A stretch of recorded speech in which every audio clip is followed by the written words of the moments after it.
did you know that we have the most famous man from Oliver, British Columbia, join this program weekly? I do. I've heard this before. Yes, he is the former executive producer of Hockey Night in Canada. His podcast, 100% Hockey with Darren Millard, 3 times weekly. Mr. John Shannon joins us. How are you? Well, I'm not very happy because I just got a call before we went on the air from Bob Nicholson. And Bob was in his truck going down Highway 97 to Fairview Mountain without me. Oh, boy. So I am not happy today. No. Period. And I may be from Oliver, British Columbia, but my golf clubs aren't there right now. Yes, and of course, Bob from Penticton, British Columbia. So, hey, I watched the first 2 games of the Stanley Cup final enraptured, John. Yep. I thought it was some of the best NHL hockey we had seen in some time. We have been accustomed to the playoffs sort of losing a little bit of their quality as they go on because of the attrition rate, but for the most part, all the best players were present and accounted for and gotten through whatever ailments were bothering them.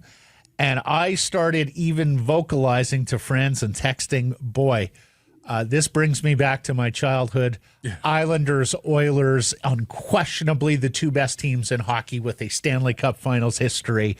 Boy, this is going to be outstanding. As a neutral, I'm hooked.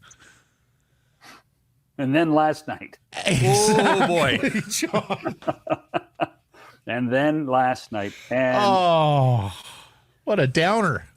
I was so stoked for that game. I turned it off. Well, I stuck with it now. I was at 2-0. I started flicking around. I don't know how you can turn a car crash off, Patrick. It was beautiful outside, John. I could go outside. It was so gorgeous sit here. in the sun. You know, at 2-0, I was flicking around because the Blue Jays game was pretty enthralling as well. And then I started the third period going, and maybe it was just a pep talk to myself because, like, I'm just looking for great games. Hey, 4-1, this game ain't over. There's a glimmer. That's a fantastic offensive hockey team in Edmonton. Maybe they'll get their stuff together and we get a fantastic finish. No. And it got worse, John. Car crash. It got worse. You're an unadulterated car crash. Yeah. And quite frankly, this is the side of the Florida Panthers we see every once in a while, that they can make people play this way. They can poke the bear enough. That's my tribute to the Arnold Palmer golf courses up at Whistler. They can poke the bear enough to get everybody off their game. Evander Kane was off his game from the opening faceoff. They did a magnificent job against Leon Draisaitl and Connor McDavid. Give Anton Lundell a great deal of credit, in addition to Barkov and Seth Jones on the blue line. Quite frankly, the Oilers were never in it. No. They were never in the game. And you have to think and hope that from that perspective of the neutral observer, that we get a little bit of a reset from the Oilers, which we've seen this year from them a few times, yes, that they can play a better game on Thursday night. It will. I know Connor McDavid a little bit. I would not want to be within 50 feet of him today. He will be absolutely cantankerous about what happened last night and how they were embarrassed. From a viewing perspective, I mean, is it just you got to lean back into McDavid, and if you're trying to tell this story from a broadcaster standpoint, I mean, what are you leaning on here? It's like you said, they hyped up the Kane, skating for 240 or whatever it was before the game, and hyping himself up, and then of course he turns into a turd. So, do you just go back to leaning on McDavid as you're trying to tell this story and try to get people enticed and get them back in watching? Well, I think there's a few storylines from an Oiler perspective that will get people to at least tune in at 5 o'clock for 6 or 8 minutes. First of all, who you're starting in goal is going to be one of the key questions. My bet is Stuart Skinner. But you guys saw it firsthand last season that Calvin Pickard came in at the right time. He came in at the right time in the LA series earlier this year. The other one is that there has to be more from that second tier of Oiler forwards. The story about leaning in on Connor and Leon, Patrick, is more a case of what has Florida done? Yeah. Why are they not near as effective in games 2 and 3 particularly than they were in game 1 or the previous playoff series. And that's what the Florida Panthers do. The other aspect of it is that, Brad Marchand was on the number 1 line in Boston for a decade. And now to have him on the 3rd line and his experience and depth and his skill speaks volumes to where the Florida Panthers are. And maybe we are watching a team that is on the verge of being a post-salary cap dynasty. Yeah. Brings us to our Toyota Pacific Dealers poll question. Brad Marchand, how do you regard him, John? A rat, a playoff hero, or a bit of both? Well, the answer is yes. So the answer is a bit of both. But he's the perfect player. He's the perfect player. He's Alex Burrows with a ring, is what he is. And listen, what he's also done at 37 years of age is told the hockey world, you know what? Come and get me. Give me 2 more years. Maybe I can play that game for a team that needs someone like that. Our old pal Brad Drilliving in Toronto talked about DNA. Does Brad Marchand have that DNA in him that would help the Maple Leafs get over the top? Does the DNA help the Vancouver Canucks with Brad Marchand? Wouldn't that be something? Brad Marchand ended up with the Canucks. I thought that this morning. I went, oh my God, First could you of all, imagine? Shannon, Alex Burrows with a ring. You may lose your BC privileges here, sir, if you keep that up. Are you going to call Premier EB or shall I, Patrick? That lands so hard. I used to know a few politicians. Bill Barasoff was a high school friend. He was the Speaker of the House, but that's about it, okay? I gotta say, forever I had no time for Brad Marchand. Didn't dispute that he was a good hockey player, but just the lows and the cheap plays, like the low bridge on Sammy Salo in that game against Boston, amongst the most cowardly plays that I've ever seen in any sport. But I'll be damned, John, the more I watch him now, and the more I listen to him now too, because I always thought he was a pretty good interview and had something to say, but I almost feel like now he's sort of slipping into NHL senior statesman. Like with some of the things he said about the tax-free jurisdictions earlier this week, like I gotta say I'm warming up to him a little bit, and also in part because you don't see all the cheap shit that you used to, or at least not as much of it on a game-to-game basis. And let's face it, I think there's somebody on the other side that a lot of people have warmed up to, and that's Cory Perry. With everything that Cory Perry did as an Anaheim Duck along the way, or the multitude of other teams he played for, I'd shudder to think where the Oilers are in these playoffs without Cory Perry, particularly with an injured Zach Hyman. Perry's done his job at 40 years old, and he's already told everybody he's going to play next year. I know, and I said it on yesterday's show. I was mayor of Wrongville on him. I thought after the Chicago incident, whatever happened there, that we had basically seen the last of Cory Perry, that he was washed and there was no there, but he's found the perfect spot. Well, it's, as an aside, he's playing his role. As an aside, he dearly wanted to play in Toronto. And Kyle Dubas was the manager at the time and elected not to sign him. He ended up playing in Montreal. And how many teams ago was that now? That he's been a factor for teams, and in many ways, you know what, Cory Perry's the type of player that, quite honestly, could help any team at this point. Give Kenny Holland some credit; he took heat for signing him, and another guy from the Okanagan, but he took heat for signing him. He took heat for signing a few guys, and they seem to have worked out all right for Edmonton. We're touching them all here. Yeah. Shannon from Oliver, Treliving and Nicholson from Penticton, and Holland from Vernon. Go ahead. John, if we can dial back to, you mentioned Stuart Skinner. I mean, here's a guy that struggled, especially at breakaways. But, I don't think he necessarily changes the story, but the goalies continue to be a story in Edmonton. Do you think, zooming ahead to the summer, that there is going to be, first of all, an Edmonton thought about what to do there, but in general, do you think there is again a lesson for teams to consider in what having a goalie, whether you need to pay your goalie, whether that all matters, where they're at, what they're thinking on goalies? Well, that's interesting because, this is now Stan Bowman's problem. Yeah. He lived the life in Chicago of Antti Niemi winning a cup for him and Corey Crawford winning 2 cups for him. He has no loyalty, and I say this pragmatically and without malice. He has no loyalty to Stuart Skinner like the previous administration did. Right. So it wouldn't surprise me if there's a rethinking of what Skinner is. But at the same time, if you look at Skinner in the Vegas series, if you look at Skinner in the Dallas series, and you look at Skinner for most of the playoffs last season, man, oh man, he has done the job. Yeah. The problem, Patrick, is, and there's lots of goalies in the league like this, when he looks bad, he looks horrendous. There's no in between there. But it's one of those ones, and you're right about breakaways. He almost, and I've never played the position, but he almost looks too aggressive. If you listen to guys like Henrik Lundqvist, who loved sitting on the blue line, sitting on the goal line, you wonder if it would be better if Skinner sat back on the goal line, because he's a great athlete.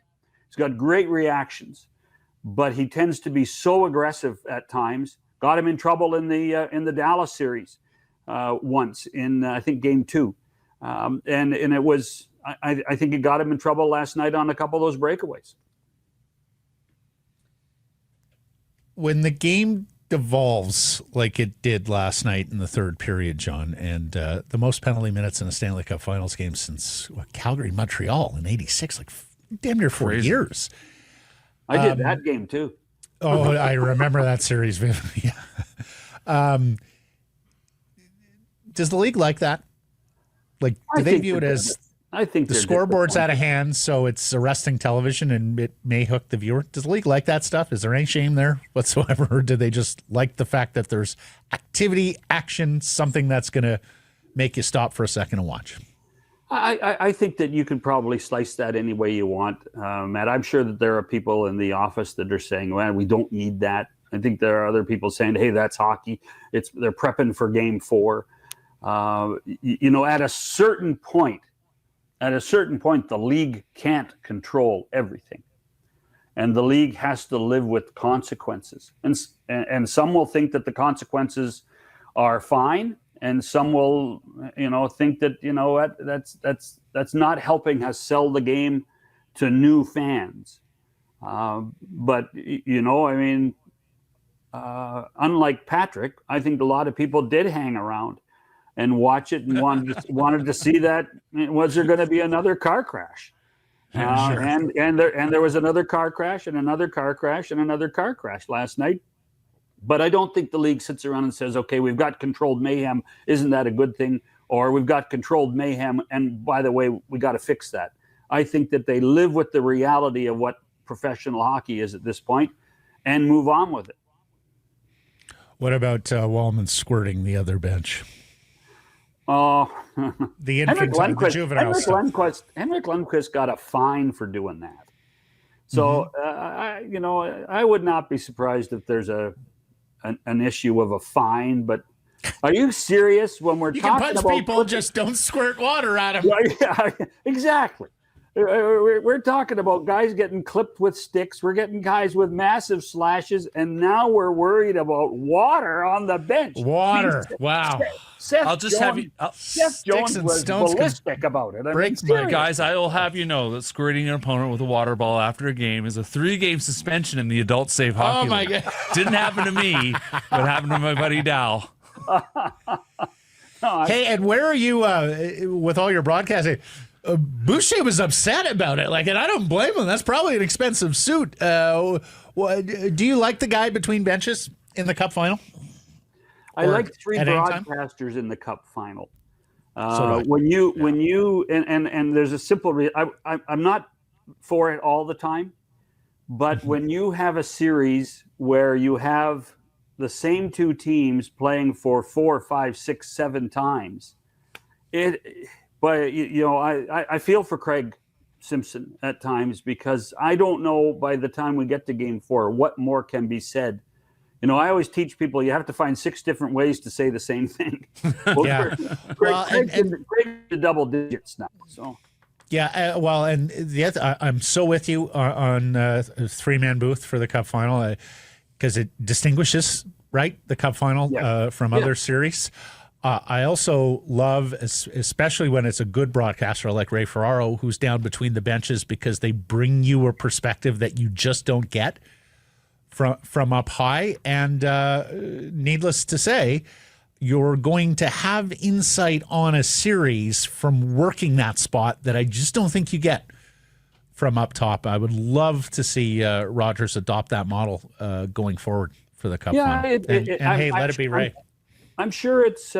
I'm sure it can be discussed at a certain point. I mean, let's face it. I think Ray has elevated his game to a level that is better than anybody else in the National Hockey League right now. Yeah, and that's not to say that the others aren't good, but Ray to me is at the top of the pyramid. Yeah, in fact, I'm not sure there has been a better TV analyst with hockey. Well, and I'll tell you what, I think he's. If you stuck Ray up in the booth, I don't think he'd be near as effective. No. He does the booth sometimes with Shorty, and it's great. But between benches, he absolutely shines. I think the key with him is the way I've always appreciated that he's a guy who played the game. He knows that innately, but his ability to translate that into terms that I think non-players, like general fans, can understand. And to the point of him being between the benches, he can pick out on things that others might not. He's just very good at it. He just picks out stuff that you might not pick out yourself. Oh, for sure. Your point about Ray and his terminology is his strength, because he can talk to anybody. He's not overly technical, and he can put it in terms that everybody can understand. Not everybody has played the game of hockey.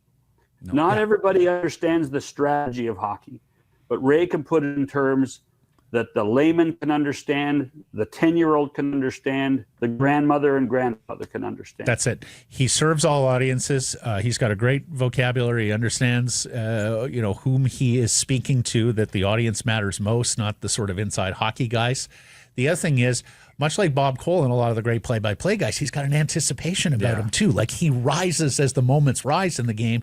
And then the one thing that Ray does that I don't hear a lot of analysts do is, like, he'll break down a replay, and again, the energy will build to the and then he'll throw it to break. So, like, it's the full broadcasting meal deal. That's an ESPN philosophy.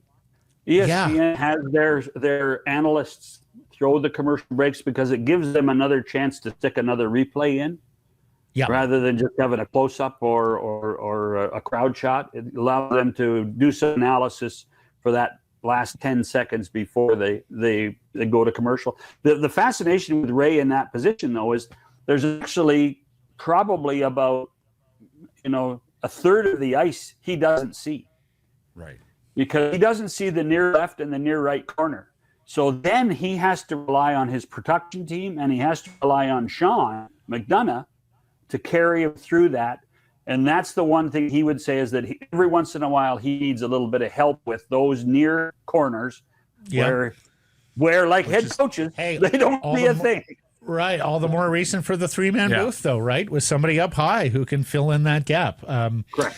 Okay. Lastly, Shannon, we can't let you get out of here without asking you a Canucks question, but Rutherford and Alvin were conspicuously absent at the scouting combine in Buffalo. Do you think they already have a deal to send that 15th overall pick out? What are you hearing on the Canucks? No, I don't think anything imminent. And by the way, I would never expect Jimmy to go to a combine again. I mean, how many combines does a guy need to go to? Yeah. And seriously, I mean, how many? Well, Alvin, though, and like the other thing, John, is like, this is where you get to talk to the agents. How many junior games, how many college games, how many European games has Patrick seen? I mean, at some point, you hire scouts and you hire a player personnel department. Ryan Johnson and all those guys and whoever else. Cammy was there. Yeah. Yeah, but that's their job. And one of the key things I find really kind of humorous at times is people People say, well, we should delegate more. We've got to delegate responsibility more. And then when something doesn't happen, why weren't they there? But you know what? You can't have it both ways. You just can't have it both ways. Mm-hmm.